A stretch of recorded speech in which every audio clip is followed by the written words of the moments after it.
Well, we heard in the previous session that in effect the ruling ideas of society are the ideas of the ruling class.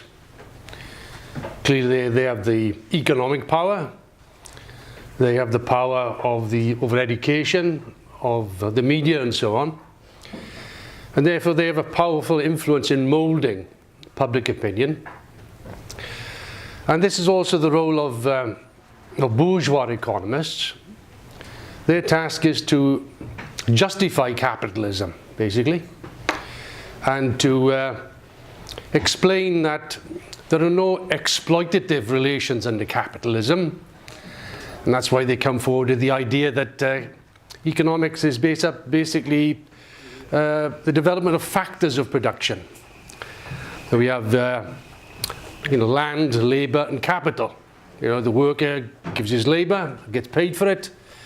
The capitalist invests his capital, he gets a return in profit, and the landlord gets rent, and everybody's happy. What's wrong with that? And that's clearly how they try to justify things. And above all, the idea of class antagonisms is done away with. Of course, as was explained earlier, that capitalism didn't always exist, and neither did the modern working class.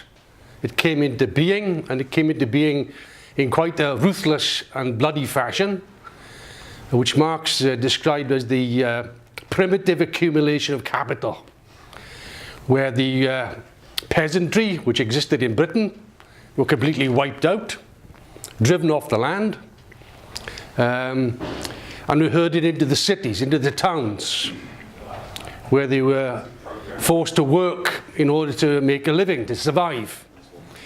And that the capital that the emerging capitalists were able to gather together was originally brought about through pillaging, through robbery, through piracy, and other such friendly means. And this is the basis, really, of the development of modern capitalism. Of course, we have these new classes which exist, and the classes brought about by capitalism are two fundamental classes. The emerging working class had no means of production, which they had previously. That was taken away from them, so they had to work for a living.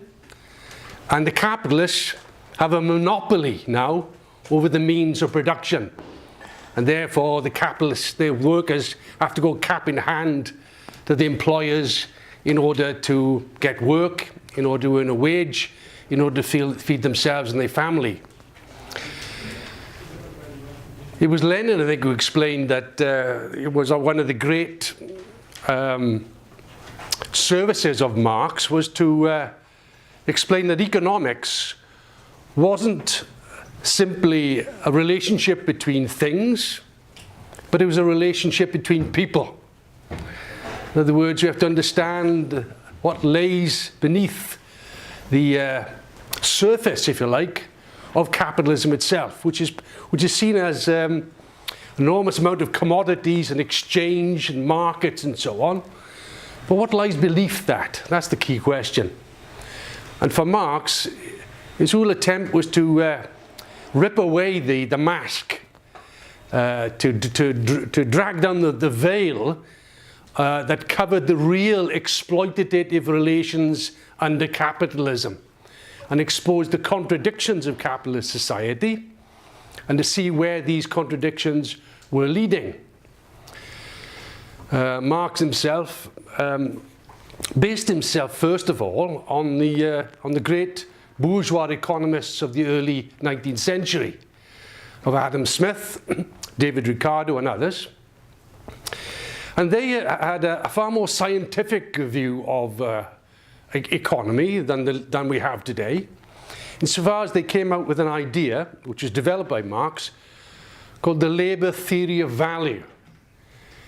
And this is the real basis of Marxist economics. And it's a very simple idea that, in essence, the value of a commodity, and commodities are things which are produced for sale, You know, if we grow potatoes and vegetables in the back garden, they're not commodities, they're things that we consume personally.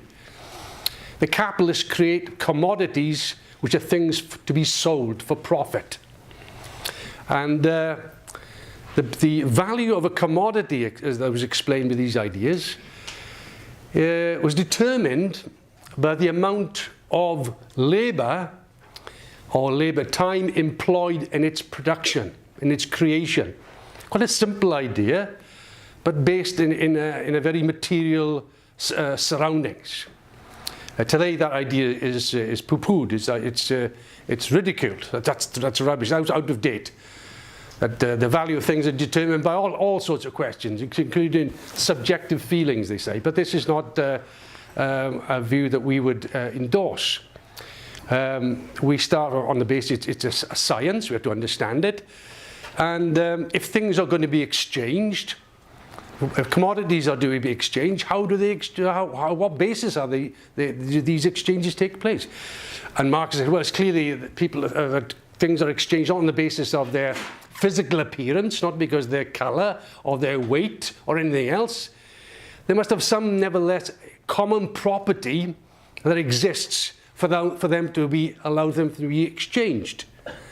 And this common property was the fact that they were products of human labour. And as a result, you can measure human labour. So if a commodity, the value of a commodity is determined by the labour time involved in its production, that's a very sound definition of the value of a commodity. Of course, we have to understand there are many objections to this by bourgeois economists.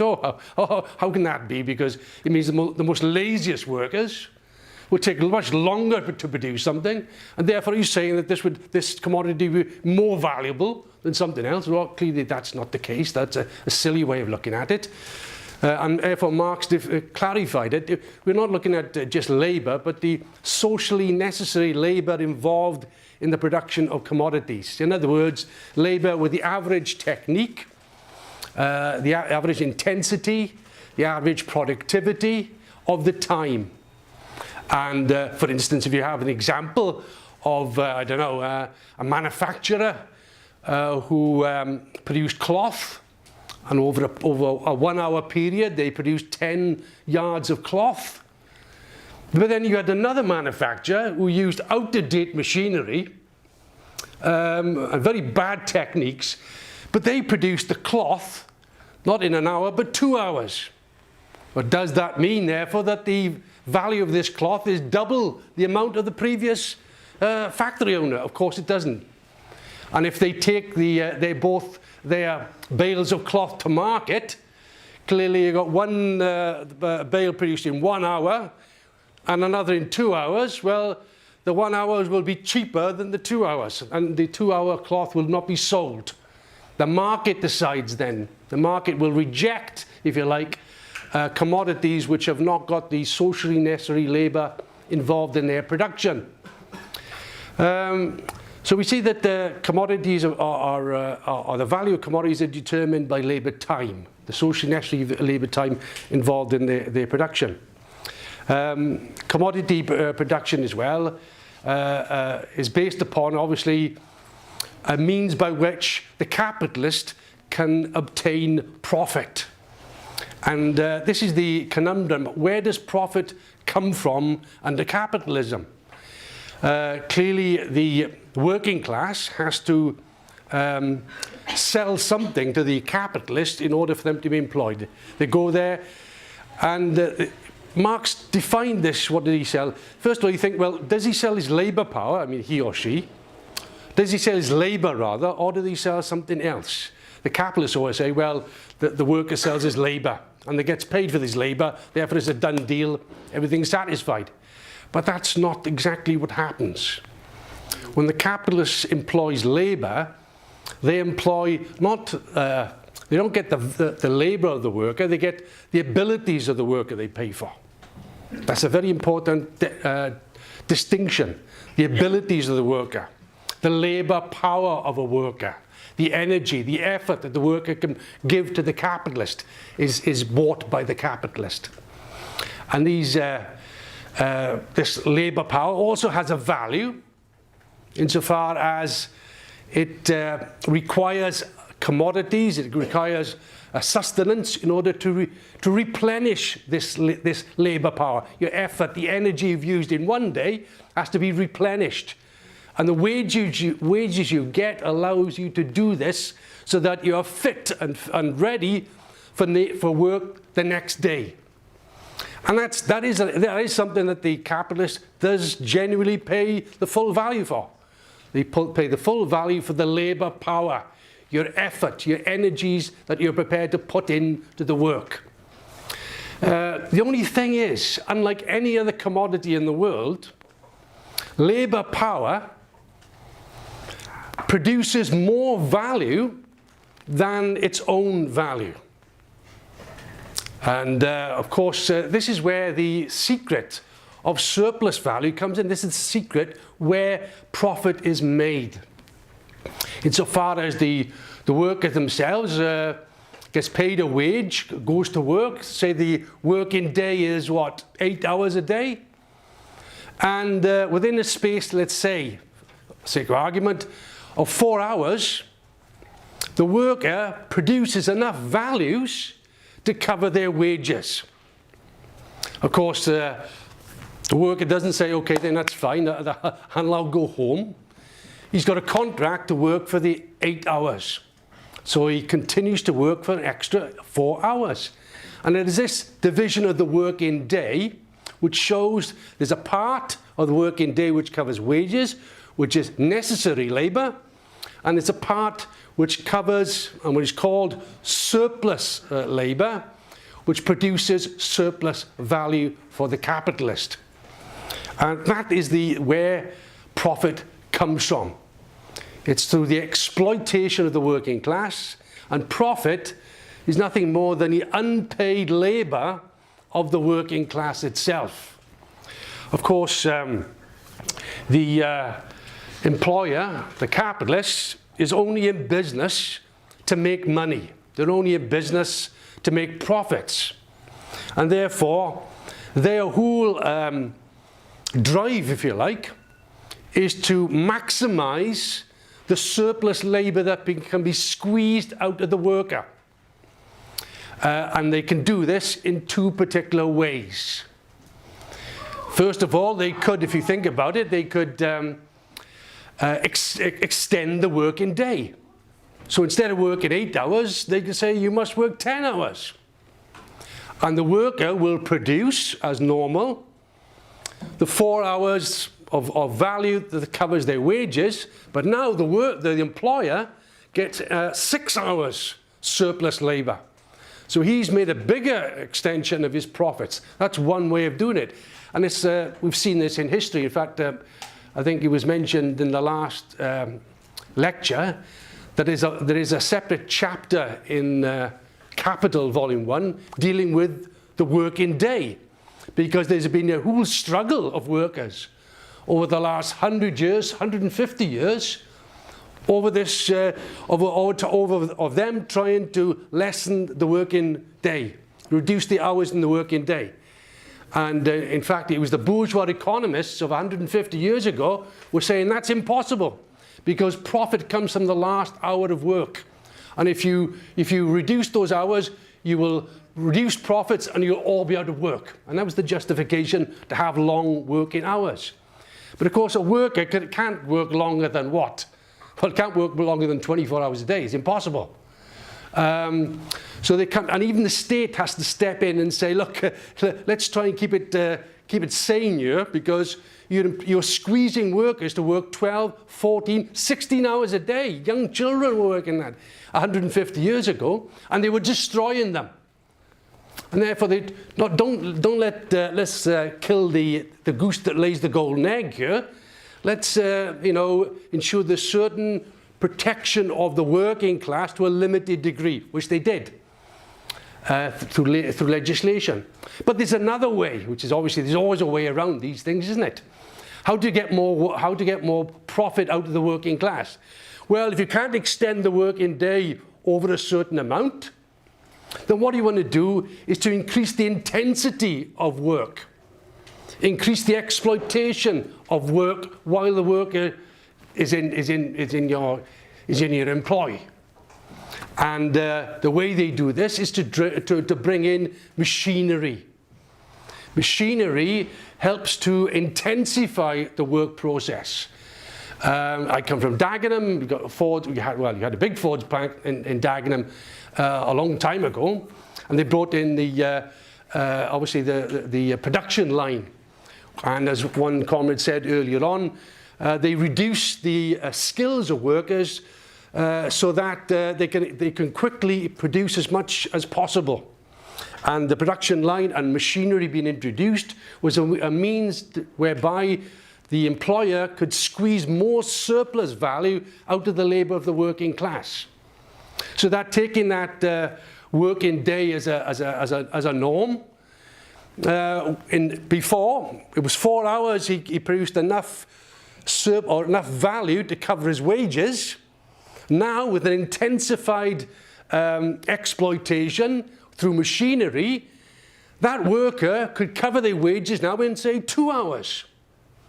So you've reduced this amount of necessary labour to a bare minimum, and you've vastly increased the surplus labour. And that's what the capitalists are concerned about. So you can do it in two ways. One was called the absolute surplus value, increasing the working day, and the other was a relative surplus value, which means squeezing more out of the working class using machinery and technique so that they cover their wages in a less period of time and produce a greater surplus for the capitalists. And that's precisely what has happened in the last 40 years, you could say, where there's been an intensity in the workplace. Working life has fundamentally changed compared to 40 years ago. Now it's extremely stressful. There's enormous sweated labour, basically, is taking place in factories. Terms and conditions have been ripped up. Real wages are being forced down. Another way you could increase, obviously, profits is to reduce the wages of workers.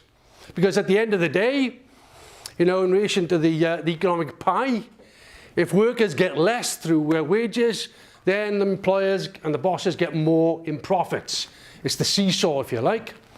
And exactly that has also happened in the last 30, 40 years in particular, that the slice of the national income going to labour in wages has got less and less and less. And obviously the proportion going to the capitalists has increased more and more. And therefore there's been an enormous intensification of exploitation of the working class throughout the Western world in particular, but everywhere. It's not just in Britain, it's everywhere. And the reason for that is through competition, they're desperate to squeeze the last ounce of unpaid labour from the working class itself. Of course, the capitalists operate not through, or they operate through personal gain, but there are also the laws of capitalism through competition, which forces them to act in a certain way. That is, they need to reduce costs in order to compete on a market. And they have competitors. They have other capitalists who also are looking to maximize their profits. But the only way they can maximize their profits is to undercut their competitors and sell more commodities. And this is what's also happens continuously, where each capitalist is in competition and therefore will reduce its costs by different means. They can reduce their costs by cutting the living standards of their workers, introducing a more advanced method of machines or technique, which allows them to reduce their costs. Then they're in a position where the workers, because the work is more intensified, that the value they produce is more now spread over more commodities. They're producing more commodities, so the value that's gone into those commodities is spread more evenly. It reduces the cost of every individual item, of every individual commodity. And that allows them to compete with their competitors. Of course, they are in a position where if they reduce costs, they can undercut their competitors by reducing price, but not so far as they can reduce price, but they still make a greater profit because the productivity and the value of the commodities contain less value. So basically what they've done is they've stolen a march on their competitors by undercutting them by producing commodities at a lower price. The only thing is that allows them to steal extra proportion of the market, and therefore they're able to get greater profits. So they make super profits by introducing the most advanced techniques into industry. The only problem is with that is that their competitors are also want to stay in business, and the only way they can stay in business is also to adopt the same or similar techniques as this individual who's got the best ones. So eventually, all this general modern industry that's been introduced, the most advanced technique, becomes generalized. So no one has an advantage then. They're all basically on the same level playing ground, until another one introduces better machines than they've got. And you have the process, continual process, through competition of trying to reduce the value of each commodity by spreading the values to as more commodities themselves, because more commodities are produced by the machines that are being introduced. So this is the driving force of the capitalist itself, through competition. It is true, you can say, that we should make a kind of an adjustment, if you like. That value is not price. That's an important concept.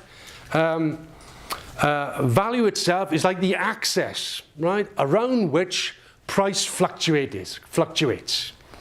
Price itself is determined by supply and demand, which causes, if you've got, if there's a great demand for cabbages, and the demand goes up, the supply is not as great, it forces the prices up of cabbages. Only thing is that has a knock-on effect in the rest of the economy as well, because the capitalists are always looking for greater profits. And if there's a sector of the economy which is producing greater profits than themselves, they have an incentive to switch production to the more profitable sector. Because all they're not interested in what they produce, whether it's magazines, books, shirts, footballs, anything you like. It doesn't matter. All they're interested in is making money, making profits. And if there's a sector of the economy which is making super profits because there's a scarcity, because of supply and demand, then there will be a shift of resources from one sector to the other. They would like to get the profits. Therefore, they'll give up producing whatever it will be, footballs, and they'll start producing cabbages, because cabbages are much more profitable.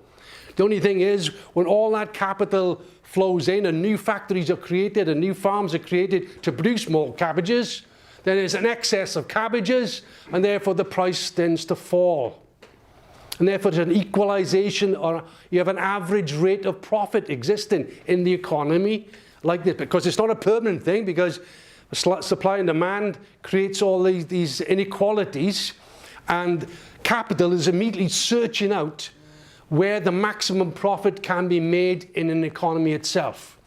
So you have this continual search for the maximization of profits. But price and value are different. Value is the kind of the key nutshell, if you like, the axis, and the prices are affected by supply and demand. They go up and down, but they are tied to the value of a commodity. So although a value of a commodity is determined by the amount of necessary social necessary labour time involved in it, which is correct, it's valuable, it's value. The price of a commodity can fluctuate above and below this value according to the laws of supply and demand. But these are sort of surface things. It's a bit like, I don't know, the sea level and the different tides you get. You know, that certain tide goes out and the tide comes in, but nevertheless there's a sea level which is fixed. And the value of a commodity is the fixed item around which the we have the fluctuation of prices. Of course, the capitalist economists just focus on price. That's all they're interested in. They're not interested in value. Whereas Marxists understand you have to look at the real underlying fundamentals, which is the value of a commodity, and then you can understand price later on. Of course, this discussion about the working day reveals where profit comes from, and how the capitalists themselves are constantly looking for ways of increasing the profitability through productivity deals, just-in-time production, various ways of squeezing more labour out of the efforts of the working class itself. Marx also tried to explain in more detail about capital, and how capital can be divided into two different sectors. And this has importance for as we develop the argument. And he said, well, there's constant capital and there's variable capital. There's two sectors. Constant capital is things such as buildings, raw materials, machinery, which are constant insofar as when they are used up in production, they don't create new value. They just gradually transfer their own value to the new commodity. So even a machine, although it doesn't do it immediately, over a period of 5 or 10 years, gradually it will become obsolete. And after that period of time, that machine would have transferred the value of itself to the commodities that it's produced over a longer period of time. Then you've got electricity, power, all the things that go with making up a commodity in that form. Constant capital, which just simply transfers its own value to the new commodities. It's constant, i.e. constant value. Variable capital is what Marx explained was wages. The capital which is spent in wages and employs labour power. And the reason why it's variable is because this is the source by which new value is created. Machinery doesn't create it, it's labour. You can see that even by, well, just take just common sense. You go to a factory, you can look at a factory, you can look at it all day, you can look at it all year. It doesn't do anything. Machinery, you can lie idle, it doesn't do anything. In fact, it depreciates, it rots away, it rusts if you just look at it. Only when you have the application of human labour, of workers employed to work the machines, do you have real production and the development of new values. The machinery and all the other constant capital simply transfers their already existing value to new commodities, but the application of human labour power produces new values, extra value. And that's why the capitalists, that's where the profit comes from. Otherwise, if the capitalists were simply paid for their labour, then what's the point in going into business? Because the capitalists would not make any profit. The profit has to come from somewhere. And it can't come from buying cheaply and selling more dearly, because it's like swings and roundabouts. Eventually you will have to buy more dear of someone else. And sell cheaply, etc. It's just a circular motion.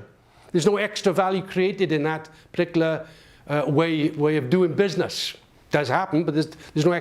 You just take from Peter to pay Paul. That's all. You're just transferring the same amount of value from one hand to another. You're not creating any extra value.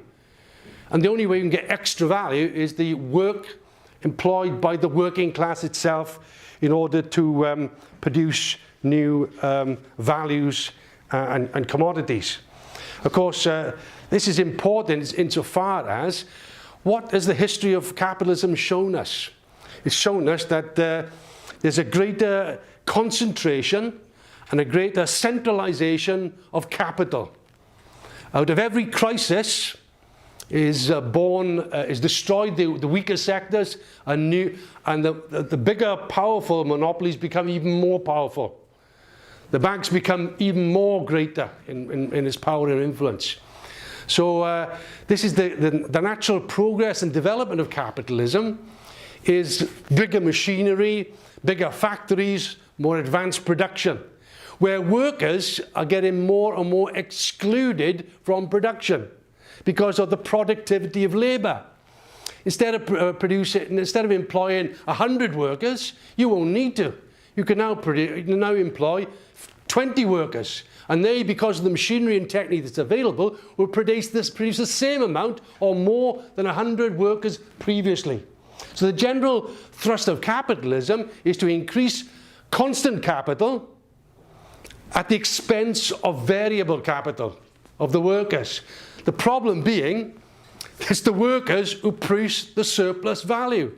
It's the workers who produce the new values. And if you're squeezing them out, then that has a consequence. And the consequence has been a natural tendency in capitalism for the rate of profit to decline. Where, in other words, if you have a lot, because profit is determined by the surplus value created in relation to the total capital employed. And if the total capital employed is getting bigger and bigger, and the amount of surplus value in relation is smaller, then obviously you're going to have a falling, or a tendency for the rate of profit to fall. And that has been a problem for capitalism since its inception. Of course, it doesn't happen. There are countervailing factors. Otherwise, it would just fall and fall and fall and fall and fall. And presumably, when you reach zero, the capitalists then will just, hang themselves because they can't make any profit. They'll just give up. But that doesn't happen, of course. There are tendencies which counter-influence this tendency for the rate of profit to fall, countervailing tendencies. And that comes largely through, let's get just a couple of examples, the exploitation of the working class. If you can intensify the exploitation, like we've said before, relative surplus value being created, that can increase or counteract the falling rate of profit. And that's been happening now again. I mean, in the 1960s, there had been quite a decline in the rate of profit in British industry, right up actually until about in the 70s. And then you had Thatcherism, and with Thatcherism, you had a counter-revolution in the factory floor, defeat of the miners, defeat of a whole section of workers, and a brutal regime imposed in the factories and the workplaces. Inefficient plants, as they call it, were shut down, and they concentrated in more profitable plants. But there was an almost onslaught against the working class. And because of that, the rate of profit began to rise in the late 1980s, the 1990s, and in the 2000s up until 2008, there was a rise in the rate of profit because of an increased intensity and increased exploitation of the working class.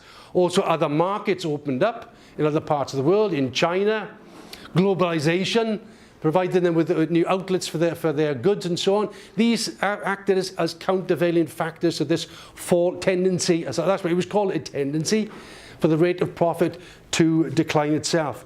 So there are numerous pressures and numerous contradictions in the capitalism.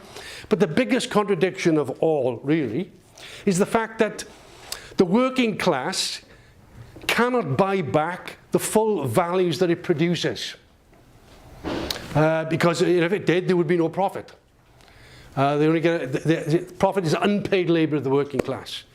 So the workers as a whole cannot buy back what they produce.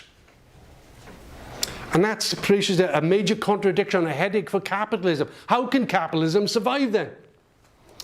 If no one will buy its goods, it will collapse in a state of overproduction from the day one.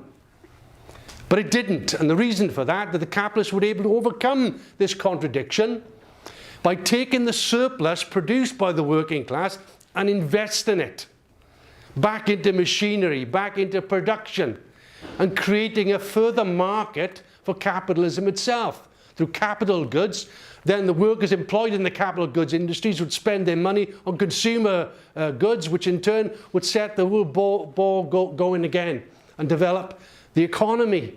So the capitalists were able to get around this problem where the workers couldn't buy back from them the full value of they produced by taking the surplus and investing it to create a new market. And therefore, Bob's your uncle, you solve the problem. But there's a catch.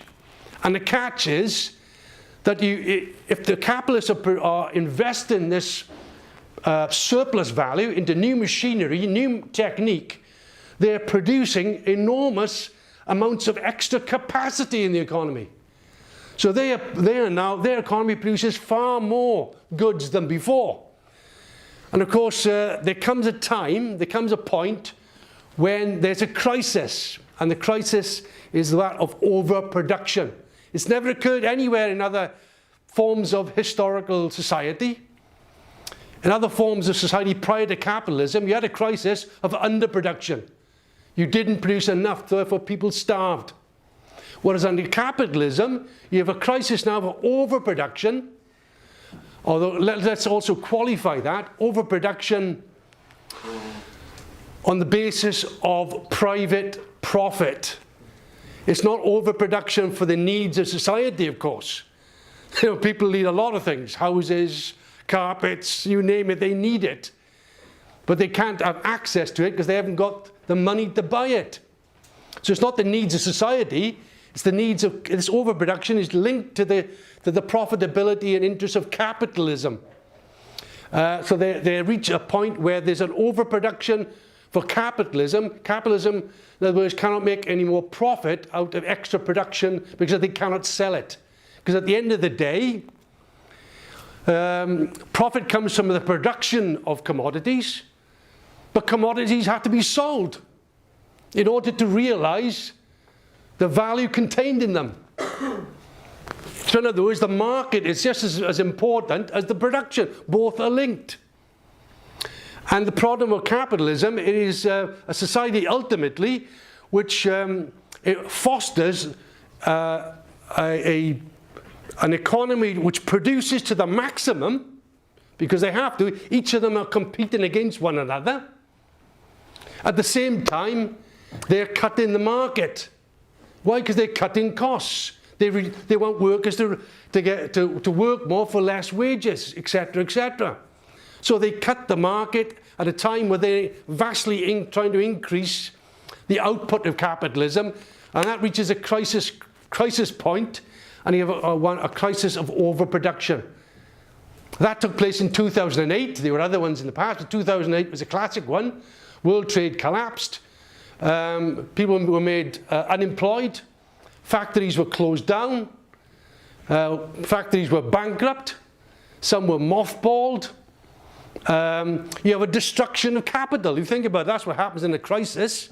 The system now has produced too much, and the only way it can get out of this crisis is eliminate the overproduction. So they what they call creative destruction is the word that the capitalist uses. In other words, they have to destroy the industry. They have to destroy the machinery in order to survive. And capitalism does this through economic crisis. It's crazy, I know, it's bedlam. But that's the only way capitalism can function. So you have idle workers facing idle factories and idle machinery. That's the definition of a capitalist crisis. However, just as the seeds of a crisis were contained in a boom, so also the seeds of recovery are contained within a slump. Because the slump itself does the job of destroying the excess capacity that's been created, the overproduction that's been created, and therefore allows capitalism to restore a certain rate of profit, because all the bankrupt industries are destroyed, all the weakest ones have gone to the wall, and therefore on a new basis there's the beginnings of a recovery that takes place. And this is not just the physical destruction of factories and machinery, which does occur through rusting and so on, through ill use. They're no good, they have to be scrapped. but also values are destroyed. I mean, if you looked at the television in 2008, they say, oh my God, the banks have reported that the shares on the stock markets have resulted in, $12 trillion being destroyed, etc., etc. In other words, all this value has gone up in smoke. You could say it's paper value, but it's all gone up in smoke. And therefore, on the basis of this destruction, you have the conditions are created for a recovery of capitalism. And here you have the gradual development of investment taking place, because now it's more profitable to do so. And with investment, you take on more labor. When you take on more labor, you get a greater market. You buy in different goods. You buy in different, renewing your machinery. All this creates a market now and stimulates the development of capitalism itself. And that's how you have the emergence of a recovery in capitalist society. Of course, there's a slight thing we need to understand here. That's the theory. In the last 10 years, there should have been a recovery. There hasn't been.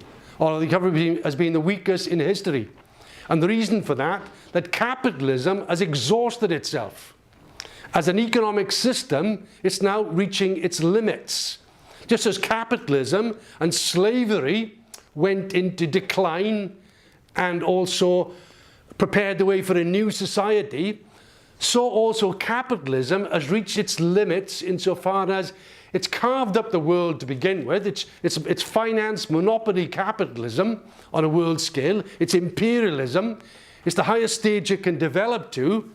And it's become a barrier to itself. And that's why there's been no real recovery. And now there's going to be another world slump. So in other words, we've missed the real recovery, and they're going for a world slump instead. And this world slump is going to be really, really deep. Even the governor of the Bank of England said a couple of weeks ago that we're in danger because of automation, and that we could return into conditions of the 19th century where the workers were not getting paid, or the share of the working class who were getting paid was getting less and less. That's true. But now we're going to have a world trade war on our hands as well. Even today's paper in the Financial Times talked about China and America facing one another off. And Trump has made the great ploy of demanding the Chinese within 2 years cut their surplus by 2/3, which is impossible, but nevertheless, this is the way things are moving. On the basis of a new world slump, there'll be protectionism, and with protectionism, as in 1930-31, that can drive the world economy into a depression, not just a slump, a depression that can last for how long? The only reason why the depression in the 1930s ended was the Second World War. We can't have another world war because it would destroy the entire planet. Even the capitalists don't want to do that because they want to make profits. So therefore, you'll have a continual deep crisis or depression of capitalism, and it's in that context that the working class's consciousness will change dramatically, and you will have revolutionary developments on a world scale. Doesn't mean to say that everything's connected to that, but if capitalism can offer a way out, working conditions are being driven down, mass unemployment is going to take place. Those are the conditions whereby revolutionary consciousness will develop on a world scale, as happened in the 1920s and the 1930s. So economics is an important aspect. That's why Marx actually spent most of his life studying it, to go into the nuts and bolts of these laws that govern capitalism, to prepare the working class for what's coming, but to understand also the limits of the capitalist system, and that it has to give way to a new form of society where private profit is done away with, and we have the planning, the rational planning of the resources of the planet in the interests of people itself, which would allow us to not have a mass unemployment, but would allow us to reduce the working week, for instance, to possibly 20 hours or 10 hours, and have an enormous increase in automation to lighten the burden of work. But if it's done in a planned way, we can get the benefits of this, rather than a tiny handful of people who are there to speculate on the lives of ordinary workers. So that's the importance of economics. That's the importance of Marxist economics, which gives us a view of what we're about to see. the contradictions which are insoluble, and the need, therefore, to understand the only way forward is the overthrow of capitalism. And it's not us who will learn those lessons, but the working class itself will learn those lessons, painfully, by experience, by the events that will face them, and prepare the way for a socialist revolution in Britain and internationally.